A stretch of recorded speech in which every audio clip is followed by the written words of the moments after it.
Sometimes the people who smile at you the most are the ones quietly hoping you fail. And the strangest part is, you can feel it, even when nothing is said.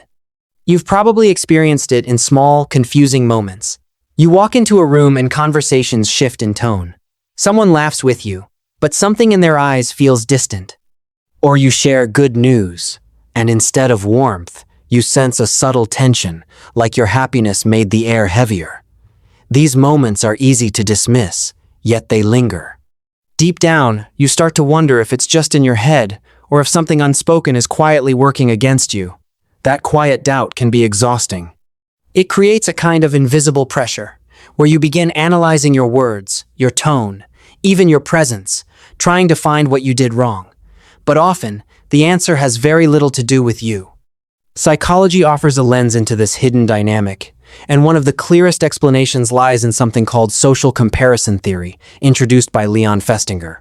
At its core, people naturally measure themselves against others to evaluate their own worth. And when someone perceives you as ahead of them in some way, more confident, more disciplined, more at peace, it can trigger discomfort they don't fully understand. Instead of inspiring them, your presence becomes a mirror they didn't ask to look into. Studies suggest that people are more likely to feel resentment toward those who are similar to them but doing slightly better, rather than those who are completely different. It's not always about what you have, but how close you are to what they believe they could have been. This is why the tension can feel so personal. You might notice subtle patterns if you look closely. They may downplay your achievements with small comments that seem harmless but feel off. They may avoid celebrating your wins or change the subject quickly. Sometimes, they'll support you publicly, but withdraw privately, creating a strange imbalance that leaves you questioning their sincerity. Other times, they might imitate you in quiet ways, as if trying to reclaim a sense of control over the comparison. It's not always conscious. Most people are not aware that their discomfort has turned into quiet resentment. It moves beneath the surface, shaping behavior in ways even they don't fully understand. It's like standing in a room where the temperature slowly drops, but no one acknowledges the cold. You just feel it, and over time it starts to affect how you move, how you speak, how you exist in that space. And it's hard, because humans are wired to seek connection, not silent resistance. When that resistance shows up without explanation, it creates a kind of emotional static that's difficult to process. You begin to carry questions that have no clear answers.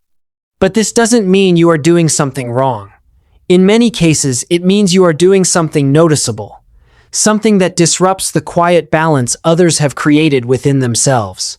There is another layer to this that runs even deeper, and it has less to do with comparison and more to do with projection. Carl Jung described projection as the process of attributing parts of ourselves we don't want to face onto others. In simple terms, people sometimes dislike in you what they cannot accept in themselves.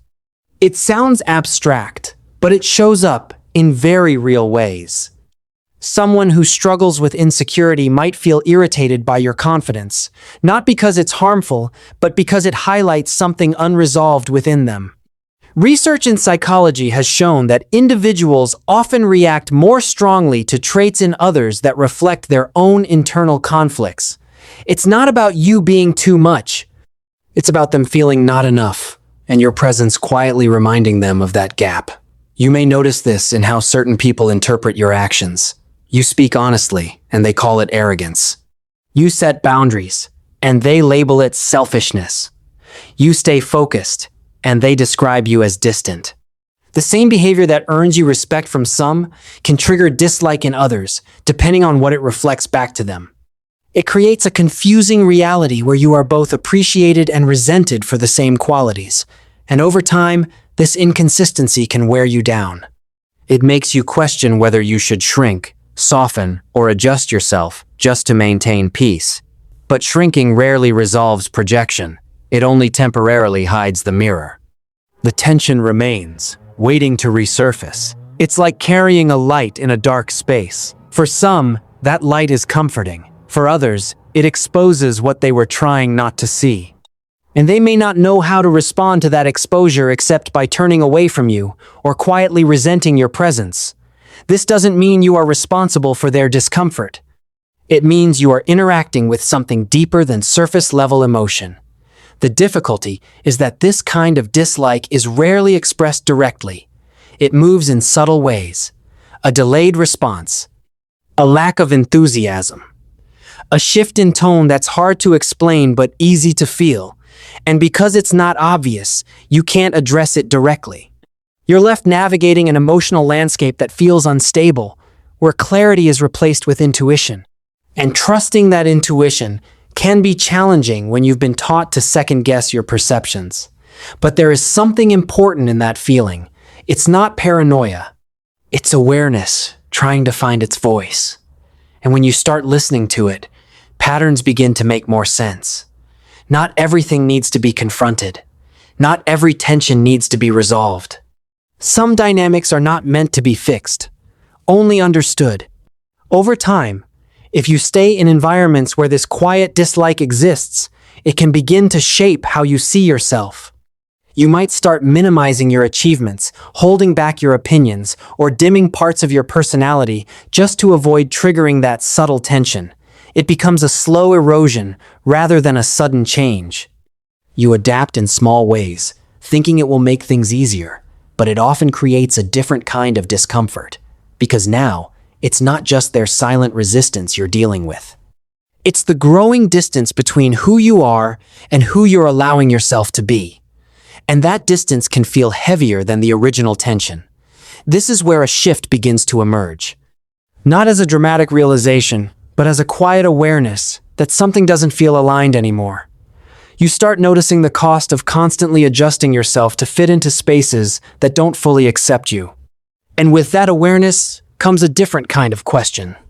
Not, why do they secretly hate me? But why am I still trying to be understood by people who choose not to understand me? That question changes the direction of your attention.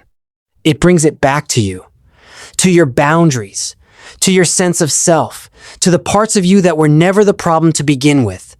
What once felt like rejection begins to look more like misalignment. Not everyone is meant to resonate with you, and not every negative reaction is a reflection of your worth. Sometimes it's simply a reflection of difference, of timing, of internal struggles that have nothing to do with you. This doesn't make the experience easy. It still hurts to feel excluded, misunderstood, or quietly disliked. That pain is real, and it deserves acknowledgement, but it doesn't have to define your identity. It can become information instead of limitation, a signal rather than a verdict. And when you begin to see it that way, something shifts inside you. You stop chasing approval in places where it was never going to exist. You become more selective with your energy, more grounded in your presence, less willing to shrink just to create temporary comfort for others. It's not about becoming distant or guarded. It's about becoming clear. Clear about who you are and where you choose to place yourself. Because the truth is, not everyone who dislikes you is against you. Some are simply reacting to something within themselves that your presence reveals. And that is not something you are meant to carry. You are not here to be universally liked. You are here to be real. And sometimes, being real will quietly disturb the illusions others are trying to maintain. If this made you reflect even a little, stay with that feeling. Take a moment to subscribe and continue exploring the deeper patterns of the mind. And tell me, have you ever felt someone dislike you without saying a word?